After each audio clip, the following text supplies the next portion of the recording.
This crowd rises to its feet.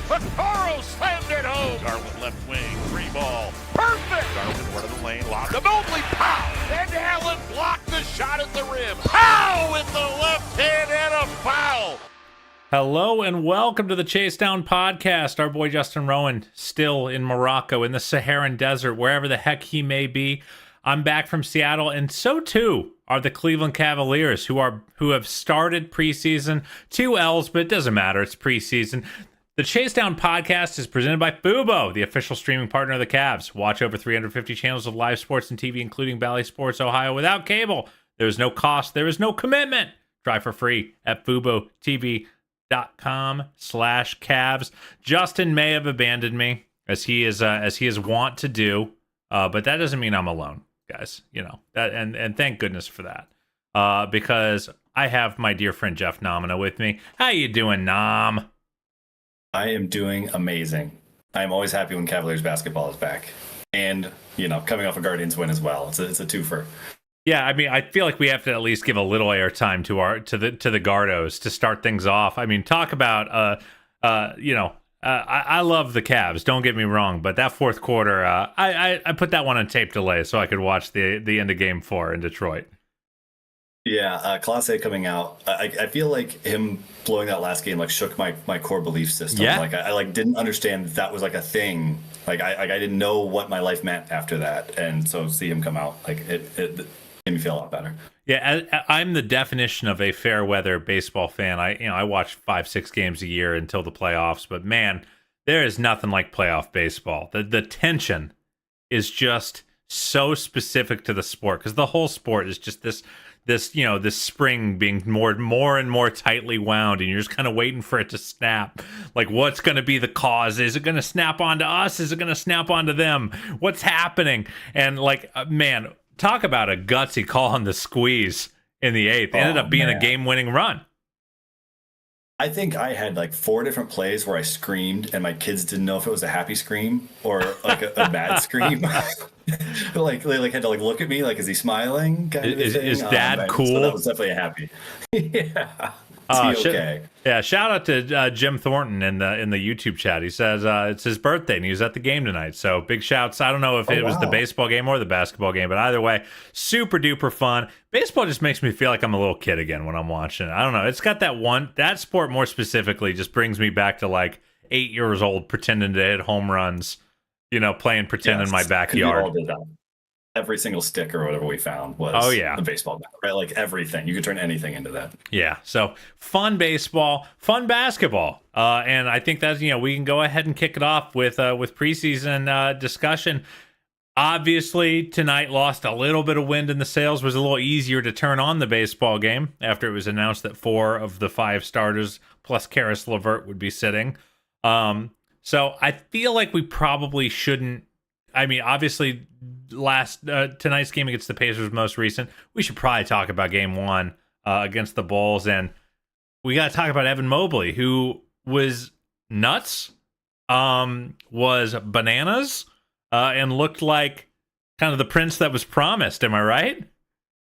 Yeah, I sent the Blues Brothers gif where the light is on him. He's like, I can see the light. I sent that to 20 people during that game because Evan Mobley was just insane. I think it's something you and I have specifically disagreed on some is how aggressive he's been and how much force he's played with in the past.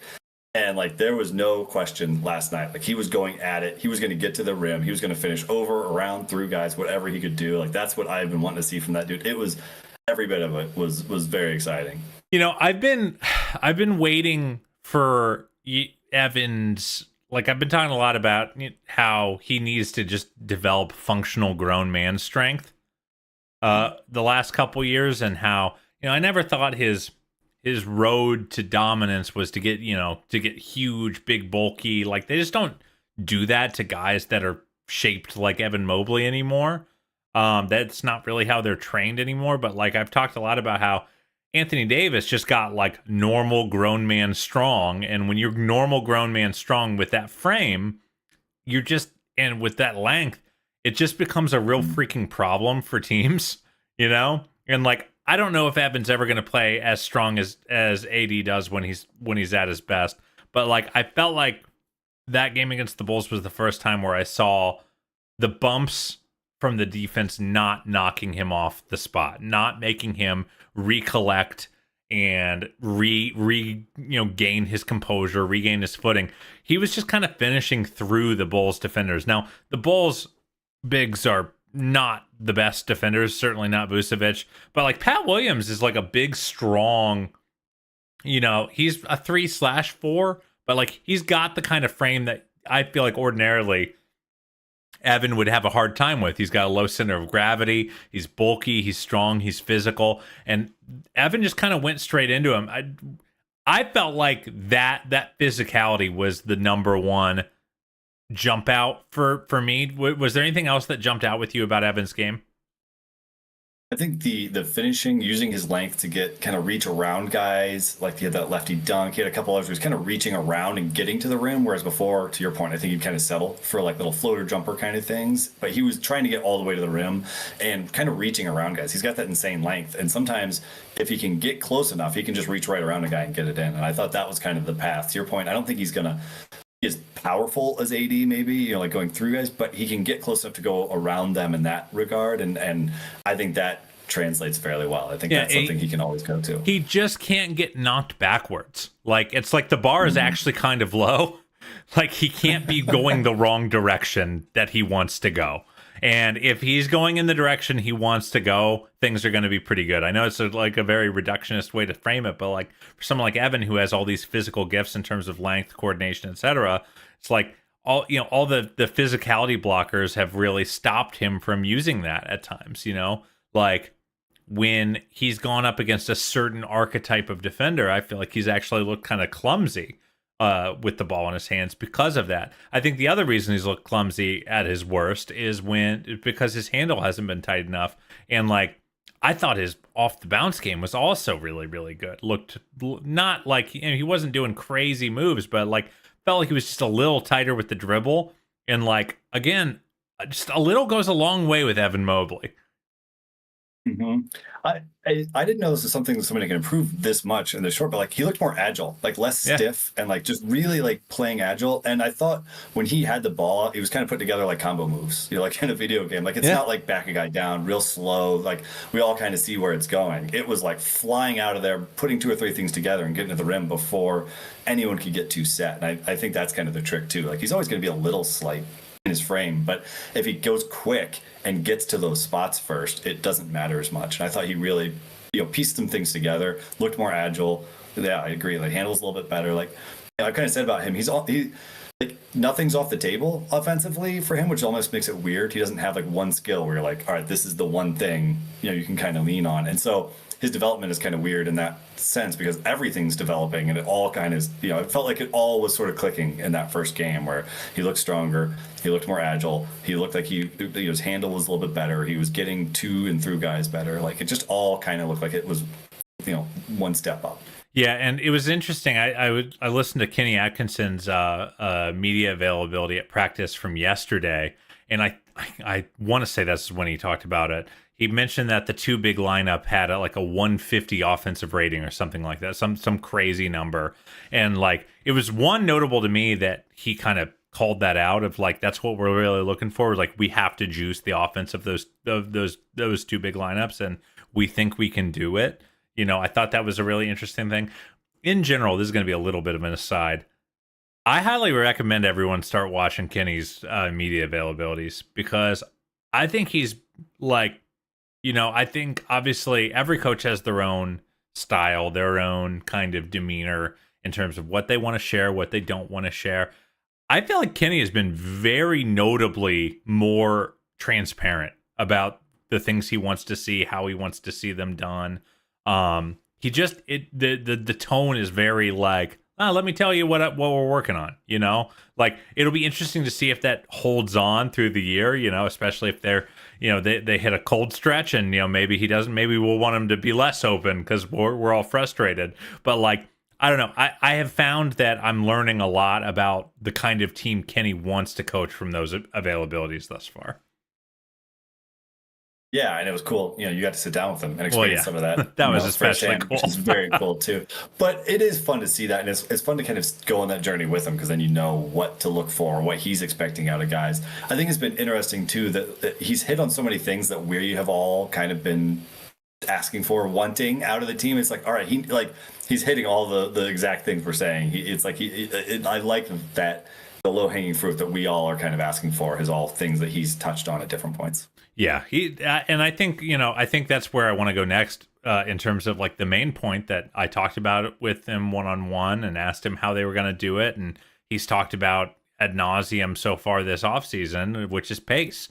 The team was flying. I want to say they had a 117 pace in their first game. I'm kind of throwing out any stats from tonight's game because it just wasn't real, in terms of who was going to be kind of on the floor, but like, it does feel like, at least for now, the team is like, okay, we're going to run. I think it was Chris Fedor reported that during their, might have been Danny, I can't remember. Either one. Plenty of great reporters in the space right now. Reported that they for training camp, they were practicing with a shorter shot clock.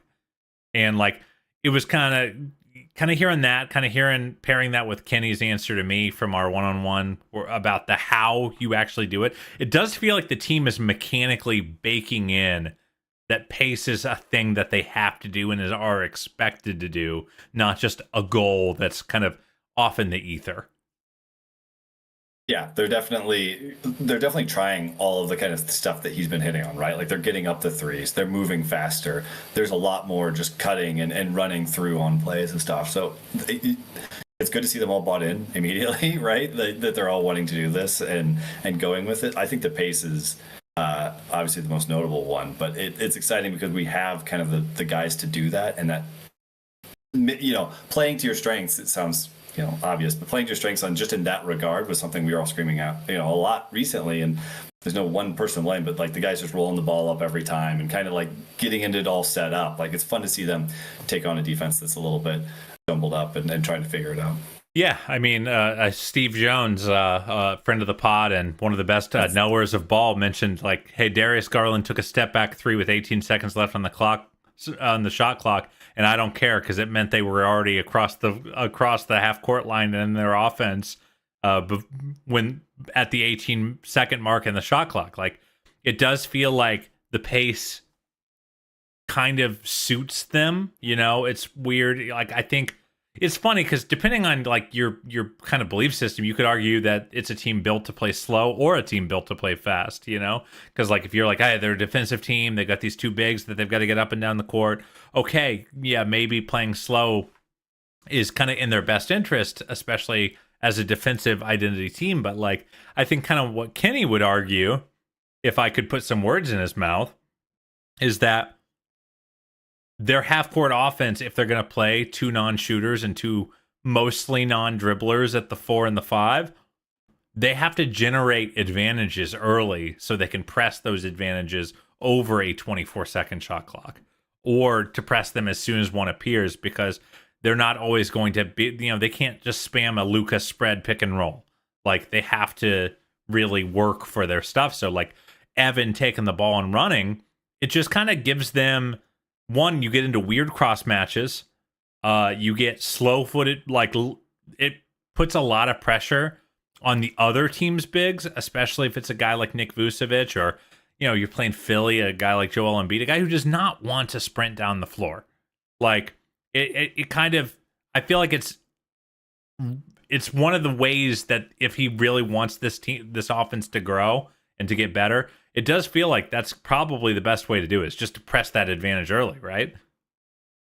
And I think it helps them from some of the bad habits that they had last year. I think, what was your phrase? Like, probing without purpose? Like, there's a lot of doing that, and when you have a kind of clogged floor, like that doesn't always work. And so getting down, Garland trying to get up a shot with 18 seconds left on the shot clock, like that's playing to a strength, and that's avoiding some of the spots that were trouble areas in the past, where like, okay, we just can kind of dribbling around here, we're not finding an advantage, we're like, what's the end goal that we're trying to get to here? I think playing fast gets them out of some of those habits and gets them into stuff that plays to their strengths a little faster. And it also, what else it does is, it is an inherent downhill play. And, this is a team that can just go side to side a little bit. Darius is a guy who likes to dribble. Donovan's a guy who likes to dribble. They have added these shooters to their rotation, the Max Struces and the Sam Merrills and stuff.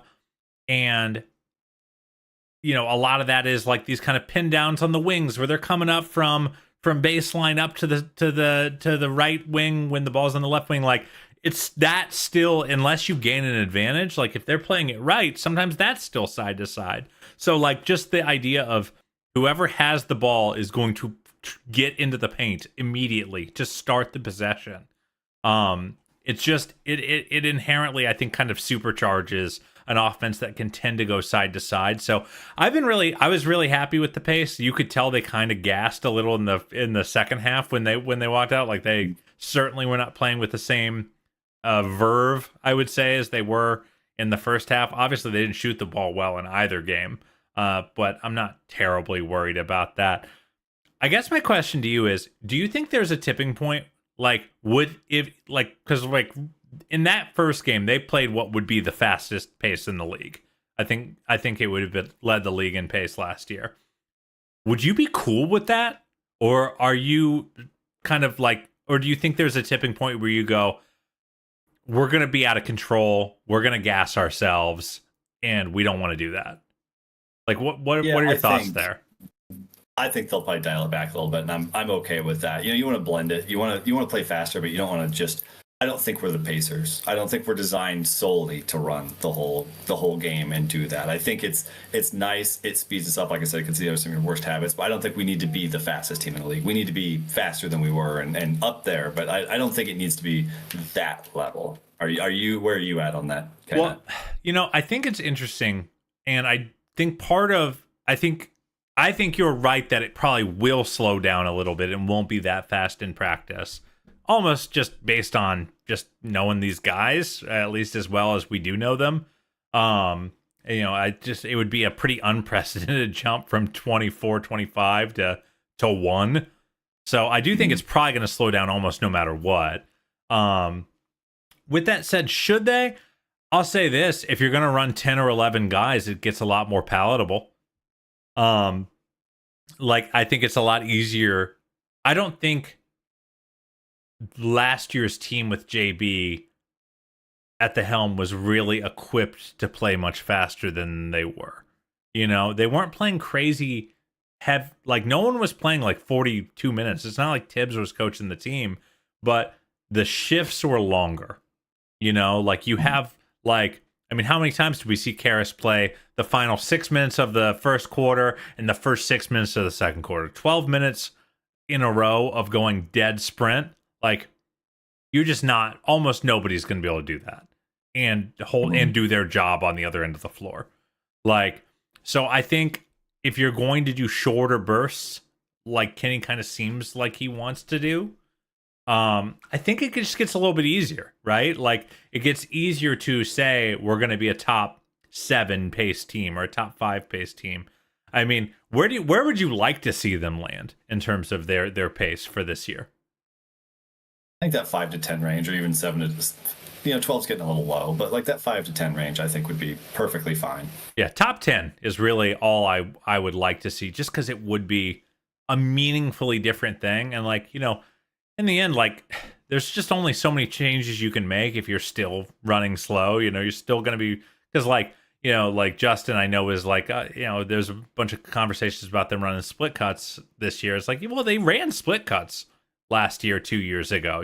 Luke Walton kind of, I felt like, brought those over from his time in Golden State. So it's not like they didn't run sets and good stuff. It was just slow. And they only could do one action per possession because they were playing slow. They were walking the ball up. They weren't running into their sets. So I do want to see it in that top 10. I think that would be meaningful, and I think it toes the line well where they don't have to fry their legs so they're not playing good fundamental defense that way. But like, I think they yeah, go ahead. also. Oh, I'm sorry. No. I think they also have a lot of smart players, and when you're running, those guys know. You let them play to that strength of knowing where to be, knowing how to find space, knowing how to get open. And I think that they're a team with a lot of guys who can kind of feel that space and figure that out. So I do think that that helps. That you get lower in the bench, maybe those guys aren't quite as equipped. Dude, I don't know because they're not for running, but watching tonight's game, I gotta say, because that actually occurred to me. I was thinking about it because there were 2 consecutive plays where Jalen Tyson got a defensive board and then immediately was flying down the floor, and he made a nice read. They didn't score, but he made a nice read. And then the next possession, Travers got a board and sprinted down the floor with the ball and made a nice read. And like, it wasn't like neither were making like unbelievable plays, but like they exerted pressure on the defense, playing at full speed, and made smart plays. And like, I do think that, and even Jarrett did it tonight. There was a play where Jarrett ran and ended up getting, I think he ended up getting the ball right back for a transition dunk. And like, I think we have a lot of guys who can be trusted not to be dummies. Like, and there's a lot. But they don't need need that structure. They don't need to be said, you have to go here and then you have to go here. Like, they can kind of flow into stuff and play off of each other and figure it out. And it's a mostly coordinated group that like plays well while at a sprint. So the more I think about it, the more I'm kind of fine with like it, going higher and higher. But like, obviously the defensive end of the floor is like the question, because it's not about how many points you give up. Obviously, if your pace goes up, you're gonna give up more points, you're going to score more points. But like, it's about, are you going to have the legs to communicate and the wind to communicate through a switch, or to get back on the other end? And that's the other thing, is to not mess up your floor balance in pursuit of pushing the ball. Like a lot of out of control transition has 4 or 5 guys under their own free throw line when the ball goes up. Especially since Kenny is really talking about preaching more corner threes in transition. Like, that's great. Better make it. Because if you don't, and you've got 2 guys that are, you've got one ball handler crashing to the hoop, one guy filling the other lane, and the other guy and a third going into the corner, they're going to come at you 3-on-2, 4-on-2. If you're not really, really disciplined and smart about how you're playing transition offense. So there are not no drawbacks to pace. I think certain Cavs fans and even myself could have kind of viewed pace as like this beautiful elixir to all of our problems. Like, you do have to be smarter and better and in better shape and all the things to go with it, or it's not going to last, and they're going to have to go to a more conservative game plan. But I do think what we are seeing is the ceiling being raised.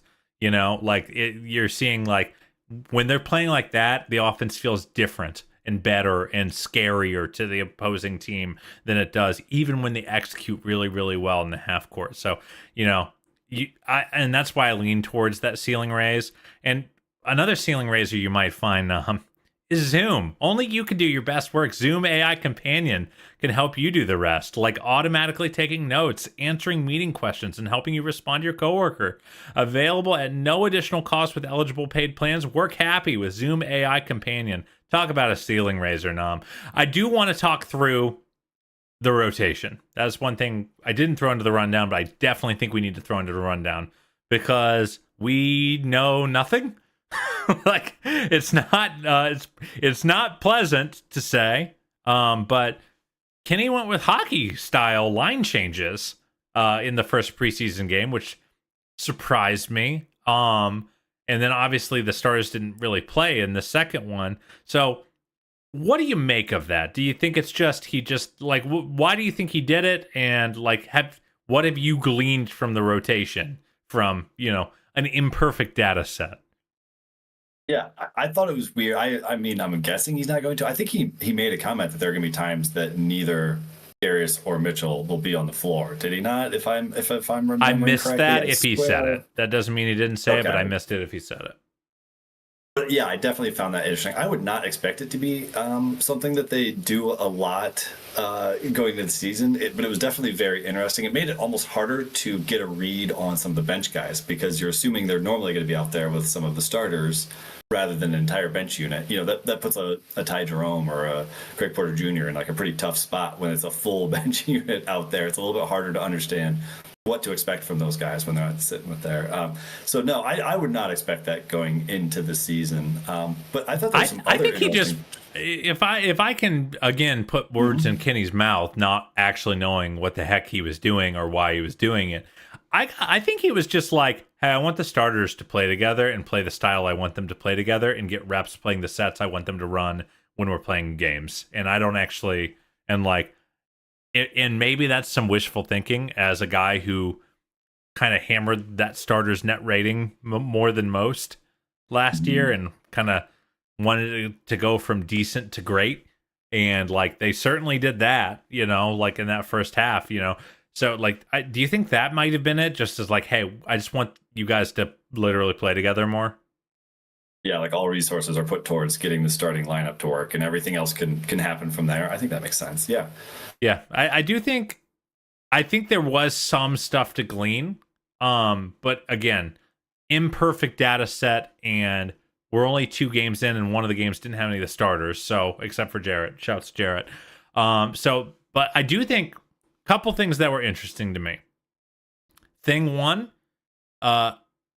Niang was not in the second group that came in. He was not in the second line.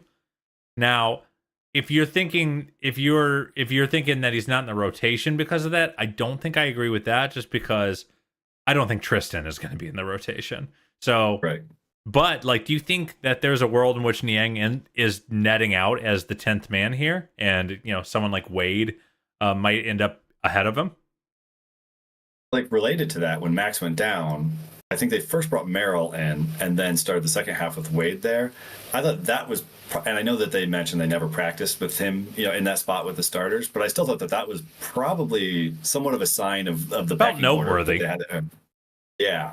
So it definitely seems like Wade is being prioritized in some regard. And I thought Merrill, you know, I need to check the box score again, but I thought he played a lot of minutes in that first game as well. He played 12 minutes. So okay, not that many. Not that many minutes. But it felt like he was playing with like those units more, I guess, maybe is what, you know, he kind of came in early or something, I guess, is where it felt it. But yeah, he was definitely, I mean, if there's one, you know, of the back 5 of line 2 on the line change, I know Tristan isn't in the rotation to start the year, but like, is Sam going to be in the rotation over you know, some of these other guys? Because like, it's kind of complicated if so. Because I've kind of had him firmly out of the rotation every time I've kind of done my analysis. It's been like, I've kind of had Jerome over him. I've kind of assumed the you know, 6 through 10 would be some combination of LeVert, Jerome, Okoro, Wade, Niang.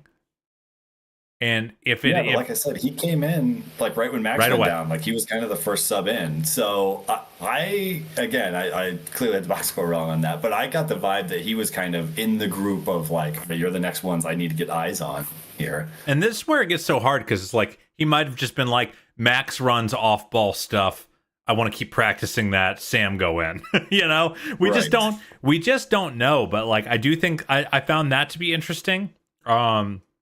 At least in game 1, Tyson was definitely part of the third group. Niang, the other indicator that Niang is like probably the 10th man, he's been playing a lot of the garbage time. He played late into both games.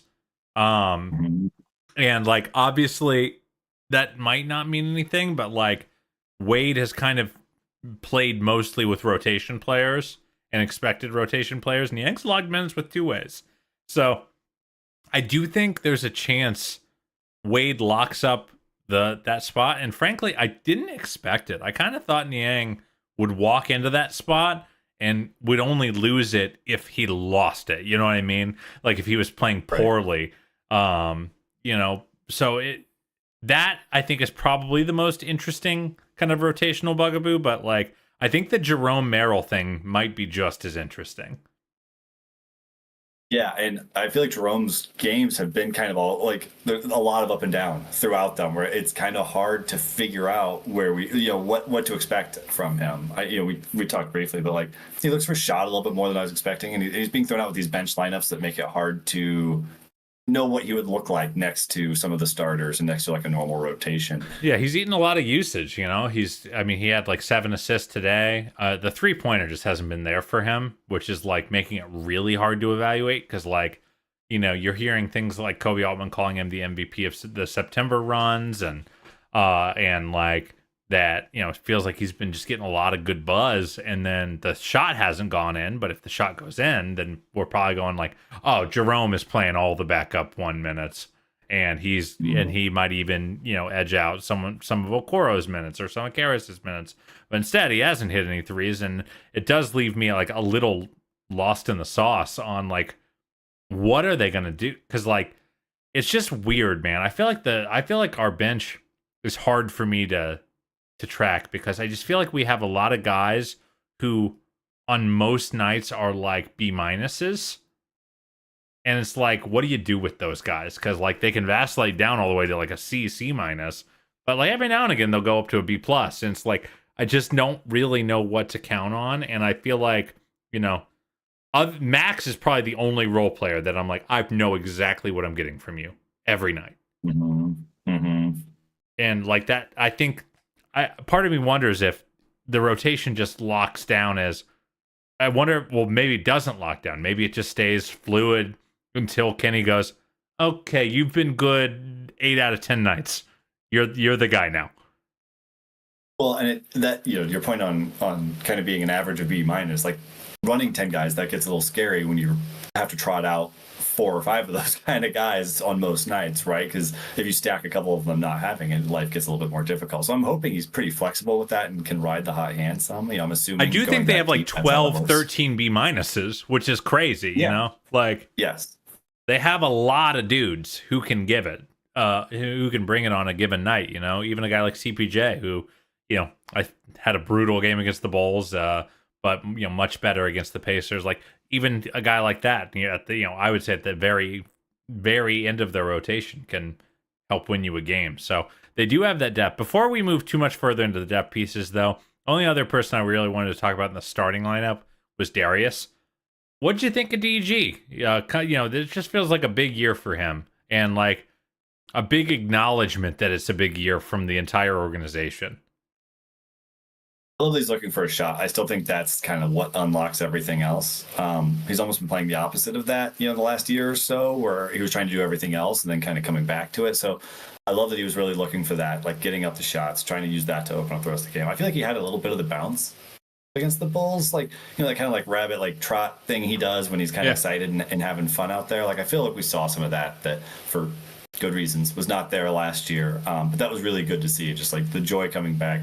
The one you called out of shooting with 18 seconds left or whatever, like that's, I don't think we see a lot of that last year, or if we do, it's more of a like trying to shoot through frustration more so than having that bounce in his step. So not to play body language on this, but it seemed like he's having more fun out there. Well, I'll say this, I just felt like he was playing point guard, because his play was struggling so much into the postseason. He kind of just became an off-ball guy while Donovan was still healthy from games 3, 4, 5, 6, 7, and 1, 2 into the next series. Like it just kind of felt like he wasn't. He might have run some pick and rolls here and there, but it didn't feel like he was. It didn't feel like he had the keys to the car. And in this game, I felt like he had the keys to the car again. Like he was the one pushing in transition. He was the one making some pretty crazy passes. I mean, he had 5 assists in his 19 minutes.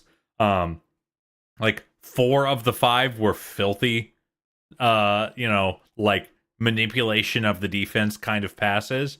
And I thought that felt really, really good. Obviously, the 3-point volume, I don't know, Jeff. Maybe this is the year. maybe this is the year where he gets up to 8-9 attempts a game, like everyone says he needs to, and he says he has to, and and fans say you have to, and the coaching staff, like everyone's been beating it into his brain. I mean, Kobe, I think, interrupted someone at Kobe and Kenny's availability of they were kind of dancing around his volume, and Kobe's like, "You mean shoot more threes? He needs to shoot more threes, right?"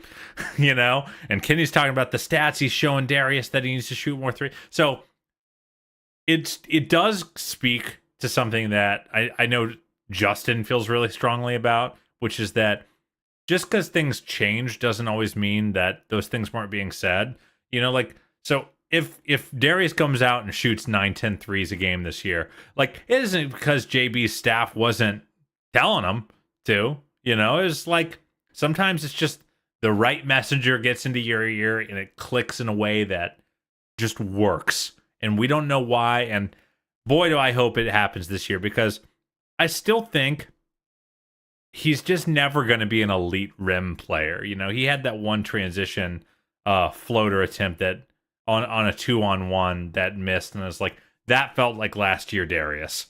That's not a super high percentage shot for the situation we're in, and you took it because you're not that big, strong, or fast. And yeah, and when teams are panicked about his three, all of those limitations just get smaller, right? You used this on the last pod, you might have, but the Steph Curry, where his percentage at the rim is so high, and people try to argue he's a great finisher. We're no, people are just terrified of his shot, and it gets him open looks. That should be Darius to me. He can get to that shot whenever he wants. He's got that quick release. He's really good at it. Every stat shows that he's great at just pulling up from three. So that being the foundation and building out from that still seems like the easiest path. And he clearly likes to drive and try to get to the rim and probe and do all that. And he is really good at it. It's not like it's some flaw that he can't do. He's really good at it, but everything else gets easier if he starts from the shot and works into those other things. And it's funny you did just kind of mention the everyone's terrified, and something that I was just thinking about as you were answering that, which is for a team that 2 years ago the Cavs had a top 10 offensive rating. They had a good offensive rating, and they have good offensive players. I don't feel like this is an offense that has inspired fear very much. And probably less than the talent level. They're less than the sum of their fear-inducing parts, if I may mash a few pet phrases together. And I think that because if you look at it, every great offense has the, oh God, it's happening, for Boston, it's Porzingis at the top of the arc wide open after a pick and pop. It's God dang it, how are we going to get out there? What are we going to do? And you freak out trying to divert resources. Luka makes you divert resources and freak out, I feel like the Cavs have been a little short on the freak out factor on offense. Donovan is amazing, don't get me wrong, but the game plan to guard Donovan is do your best, and sometimes he'll score anyway. It's not I think that comes from leveraging something in your team's offensive identity. Panic inducing is that. And that's why I think Kenny being you guys are two of the best shooters in the league, Darius and Donovan. Teams should be terrified every time you pull.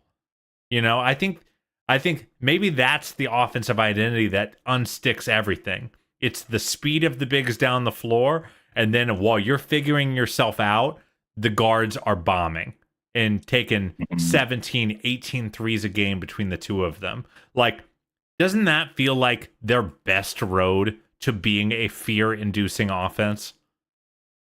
Yeah, and so much of the offense last year was just, oh my God, Mitchell's good, right? He's just willing the ball into the hoop, and it wasn't anything magical to set up. He's just that dang good. And I agree, creating some sort of identity, creating stuff that you can lean on like that would go so far. And it's still hard to figure out what happened between those 2 years, going from a top 10 offense, inserting Max Strus into there, and it just not clicking. It still just doesn't make a ton of sense. So Justin would just say they were just hurt. And there is something to that, Darius had a bad year all year because he was hurt and had some stuff going on. You know, the Evan played like 20 less games year over year. There are some data points, but to your point, I didn't feel like it ever felt as good as I wanted it to, even at the even when they were relatively healthy.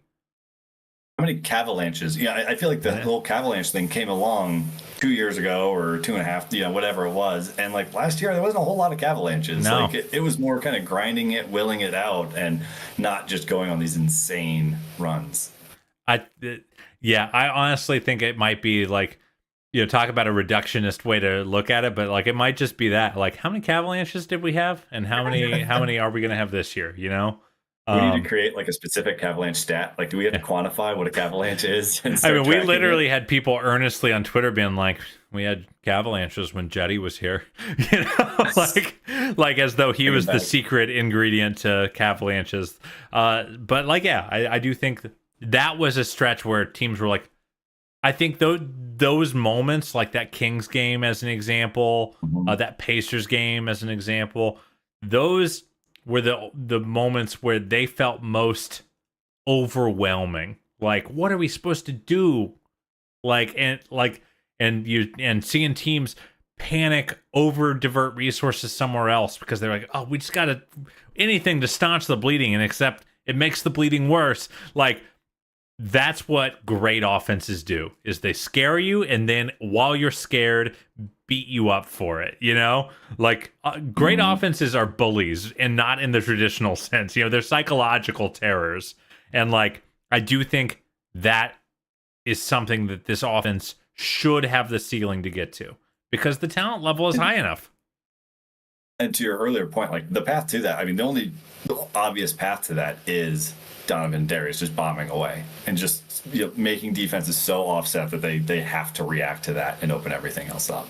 Yeah, it's they have the number, they have the percentages to show that they can be that. They have the on-ball dribble game to get these shots off.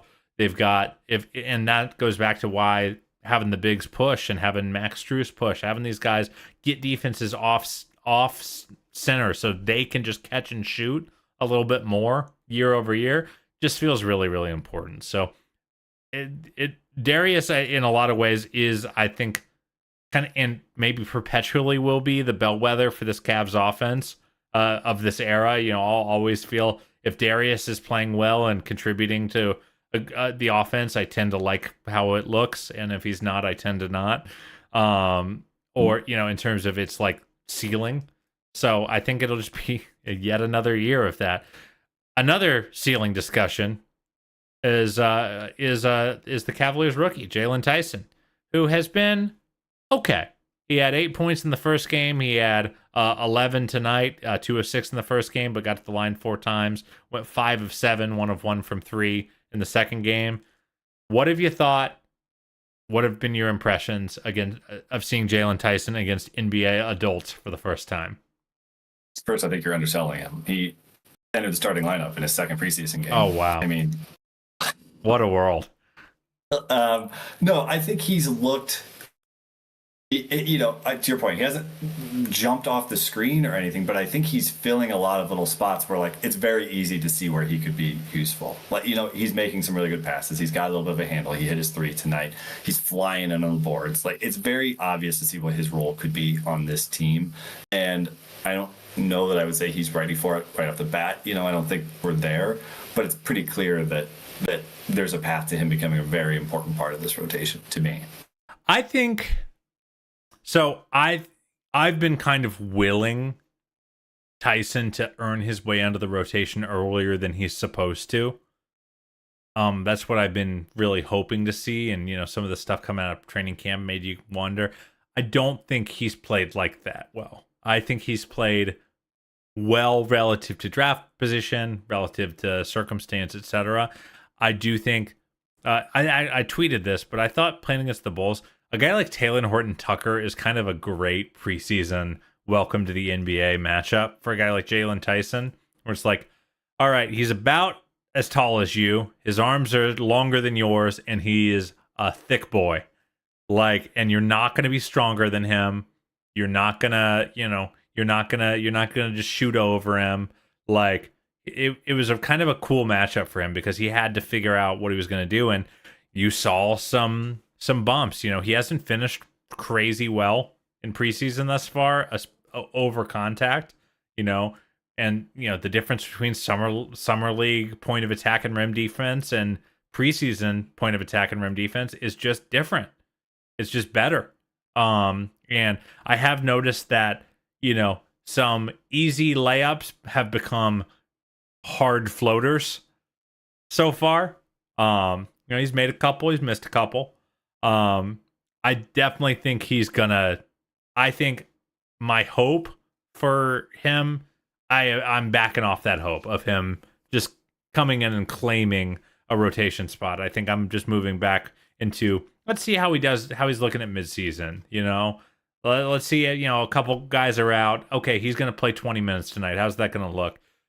The shot is weird. That's a definitely it's a weird form. I thought it was weird at summer league. It's even weirder with him playing off ball, I feel. It goes in enough for him, but it does make me a little worried. The speed at which he gets it off. What are your thoughts there? Yeah, the shot definitely looks weird. And I mean, I think we talked about this before. Like, he doesn't have that one obvious kind of carrying skill that he can just lean on. It's like, oh, yeah, okay, that plays right now, right? He's got to kind of do everything. And so if one of those isn't there, it makes everything harder. But I also think that that's just like really important for this roster because we're a roster of a lot of specialists, a lot of guys who like have one specific skill and maybe some deficiencies elsewhere. So like if he can put it together, it's going to be so important. But I agree, like the idea that he's going to win a spot coming out of camp, like that doesn't look like it's going to happen. We might see some flashes throughout the year as injuries come up and he gets some time, but I don't expect him to be like a major part of the conversation, at least for the first half of the year. And hopefully by the end of the year, maybe he's earned some minutes here and there, but I'm not expecting it early. Yeah, I think that's fair. Other things I'm coming a little cool, but that doesn't mean I haven't really liked what I've seen, to be abundantly clear. He just wasn't like an insane burner. I've really liked the rebounding. That has translated from college and summer league. He's had 6 rebounds in both games. Actually, I think he had 7 in the first game. He's got steady hands as a rebounder, which is really nice. I feel like that's something on the perimeter where we've had guys in position to get the ball and they just kind of barely get their hand on it. And then someone else pokes it out. And now you're playing volleyball. And like, I feel like he's really, when the ball touches his hands, he's kind of grabbed it and he's gone. And no matter what context he's played in, whether it was tonight playing with mostly role players and into bench guys or playing with more role player, more like rotational guys, in game 1, I feel like he hasn't played timid at all. And it's a hard line to toe between playing timid or between playing, aggressive and confident and chucking a lot, and I have appreciated his restraint on that front. Like he is not just looking for buckets. He's like, he kind of is playing like a guy who's like, if I'm playing with Darius and Donovan and Evan and Jarrett, I'm just going to need to push and keep my head up and look. And I feel like the playmaking, he's had 4 total assists so far in these 2 games. I do not think that belies his actual playmaking. I think he has made a lot of great passes to open shooters who have missed. And a lot of great connecting plays to cutters that have set up other things. I've been more impressed with his playmaking in these 2 games than I was at Summer League. Other than that 1 9-assist game, what have you thought about his playmaking? Yeah, there's definitely like being the connector. He just looks like a glue guy out there. Like when you watch him, like he's in the right spot. He's making the right pass. He's doing, we talked earlier about, the transitions or, pace of play. Like he's a smart player. Like you can put him out there, he's probably going to be in the right spot and be doing the right things, making the smart cut. So I definitely have noticed that. The other thing I really noticed was like when he and Wade were on the floor together, having other guys out there that really crash the boards and really are grabbing rebounds was fun to see because we've relied so much on the 2 bigs to do all of the rebounding. Like just like you're the rebounders. No, nobody else does the rebounding. And seeing those guys out together, I thought was kind of fun. Seeing other guys just really going up and grabbing boards and being able to turn and move a little bit was it's just something that popped a little bit for me compared to how the bench has been the last couple of years. Yeah, he's just a physical he's just in it a lot, So definitely been very, very happy to see the work he's done. I just think I definitely am tamping my expectations down a little bit, but my expectations were kind of stupid in the first place. So, and I knew, it's so hard as rookies. We all talk ourselves into like they're going to be the best ever every time, right? Yeah. So, but I again still very very high on his future as an NBA helper, and I think I do feel like for me the finishing is going to be the swing skill between him being a solid role player connector and like role player plus, because he doesn't have a ton of vertical pop, so like generating clean angles to the rim when he attacks with advantage is going to be really, really important for him. So that I'm going to be keeping probably a closer eye on the finishing than anything else, because I actually think I'm actually already pretty confident in the connective playmaking, in the handle, in the rebounding. I think the defense will come just as he gets older. Most rookies are bad defenders because the NBA is hard, but like I do think the finishing is the swing skill I'm keeping the closest eye on. Before we wrap, Nom, anything about the end of ventures? Any stray thoughts about the fellas that we have not yet discussed? This is one of my favorite groups of two-way contracts ever. Like Travers is showing a little bit, he's not popping off, but like there's some plays that are exciting. I thought Thor has like been noticeable, both less tonight because he came in pretty late tonight. But I was surprised by that. He only played in the fourth quarter.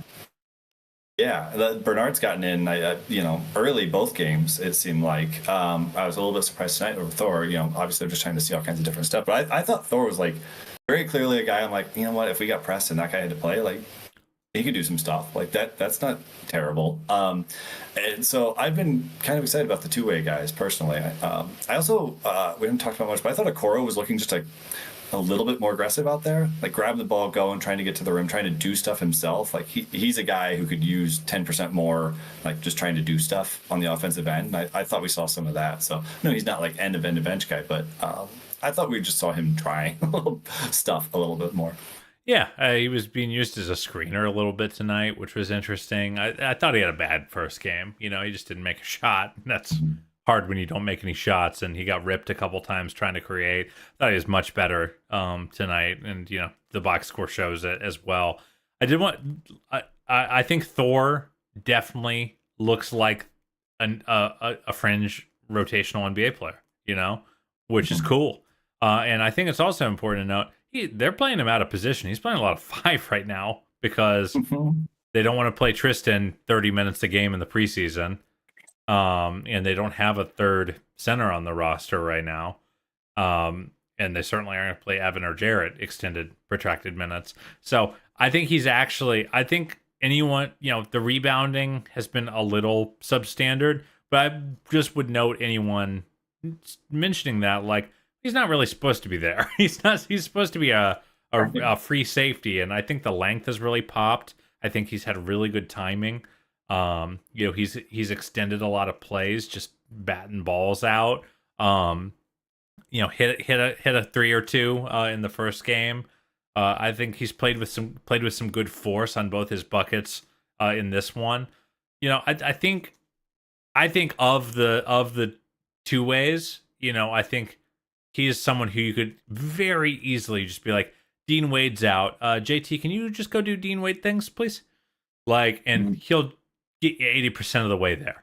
I'm not sure about the ceiling, but I definitely think, like, of the 3, if the Cavs are pressed, and obviously Amani's going to miss some time with the surgery that got announced. But of the 3, it does feel like Thor is like the first, second, and third choice before they go to Travers or Amani. Do you think that's fair? Oh yeah, I mean, he has experience too, so yeah, it makes sense. Played a lot of NBA minutes. Right. I cannot believe he's like 22, like just turned 22, yeah. I think in August. He's Jalen Tyson's age. Or just a little bit older.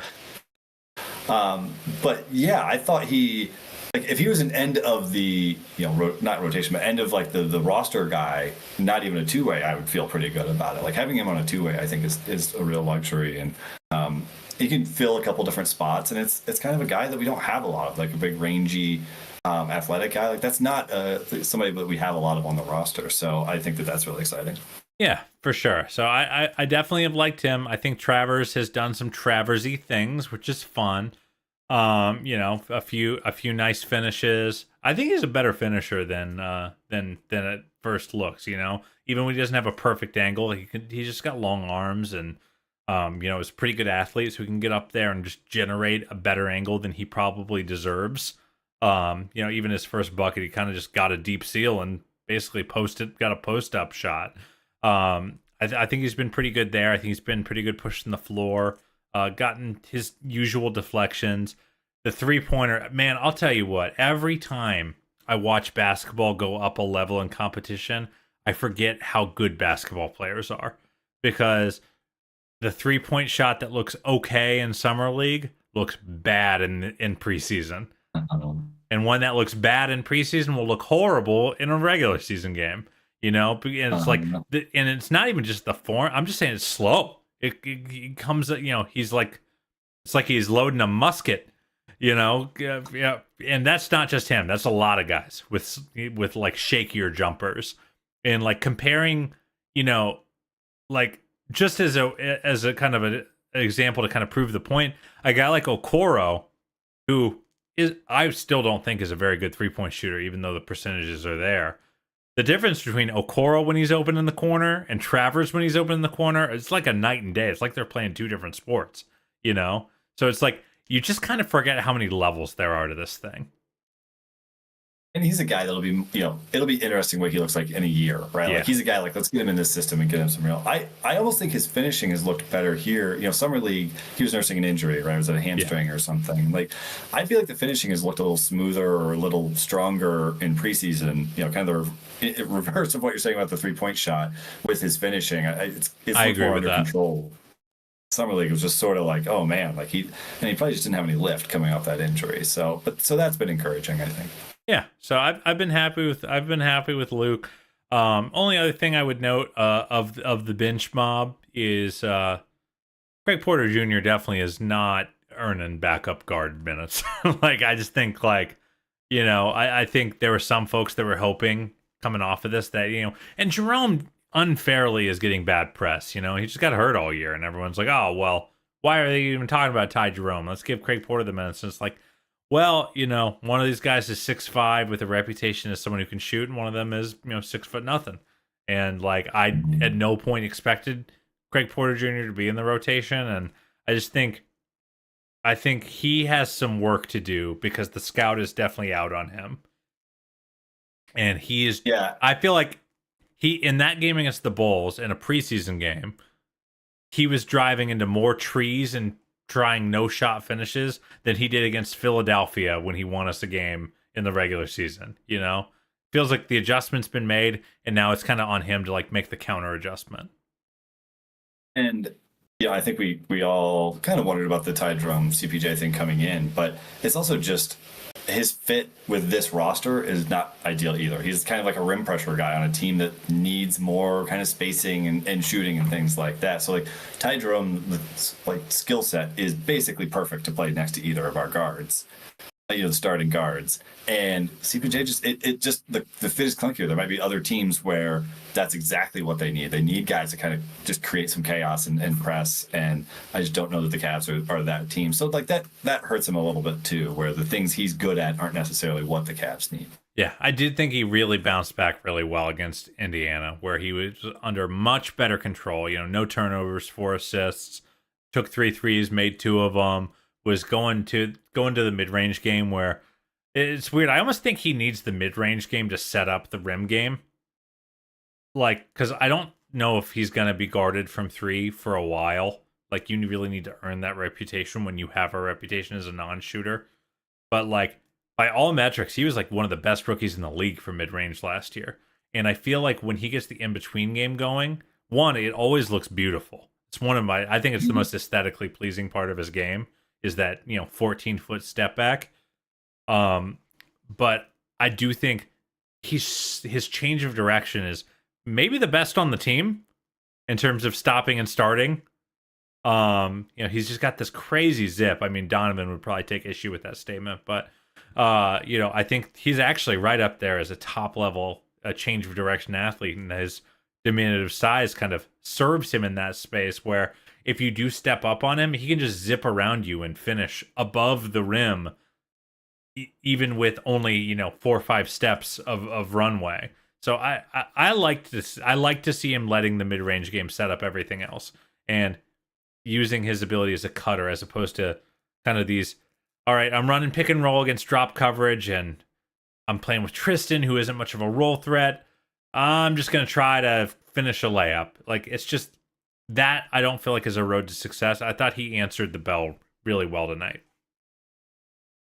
Yeah, I think he's still a very interesting player. And to your point, like there's stuff that he could lean on and stuff that he could figure out. It just, if we thought there was going to be a competition there between those guys, like it just really hasn't been so far. And that's fine. He's in his second year or whatever. Like it's perfectly fine. But by rights, he should still be on a 2-way.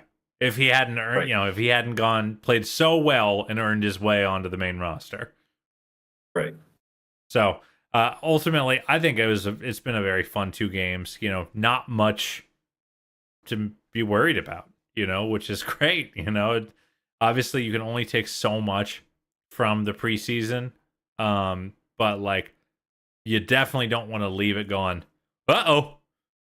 That was one of my number one things. There's very few uh-ohs like going on. There's very few spots where I'm like, oh man, I still have questions about that. Like everything is going pretty well so far. There's some exciting stuff that could be untapped. Yeah, if the biggest unknown right now is, are they going to keep playing this well and fast? And who is going to be the 10th man? Like, other teams have a lot bigger questions to answer. Before we wrap, just real quick, what are you looking for the rest of the preseason? We have 2 games left. I want to keep seeing the starters together. Like I really want to see that lineup pop and see what they can discover there and figure out. The rest of it can figure itself out, but having your fastball be your fastball still needs to be the focus to me. I'm actually going to zag on that one and say I want to see a simulated rotation in one of these 2 games. I want to see Kenny coach roughly like he's going to coach when the games matter. Just because it's just more interesting data for me to learn. But either way, it'll be fun. My guess, based on literally no information, is that they're going to play 1 more game for real and then 1 more game with mostly bench guys. But there's a healthy stretch off. They don't play again until next Wednesday. So it'll be a minute till we see them again. But then 2 more games and then regular season starts, baby. We're so close, Nom. So close. So we need the Guardians to fill this time. We need them to keep going, so we have something to distract us until we can have both of them going for the end of October. Tarek Scooble, never heard of her. All right, thank you so much, everyone, for listening. We so very much appreciate you tuning in every week, especially through the dog days of the off season. It's been a long one. It's felt like an especially long off season, but we love doing this podcast. We cannot wait to talk about real games again. It is going to be so darn fun. If you are listening on YouTube, if you're watching on YouTube, go ahead and like and subscribe on the Cavs YouTube channel. Share this out far and wide. Share it to your friends. Share it to your family. If you're listening on audio, subscribe, unsubscribe, resubscribe. Helps us cook those books and juice that Apple algorithm and get us to the top of the charts. Thank you so much for listening. And as always, go Cavs.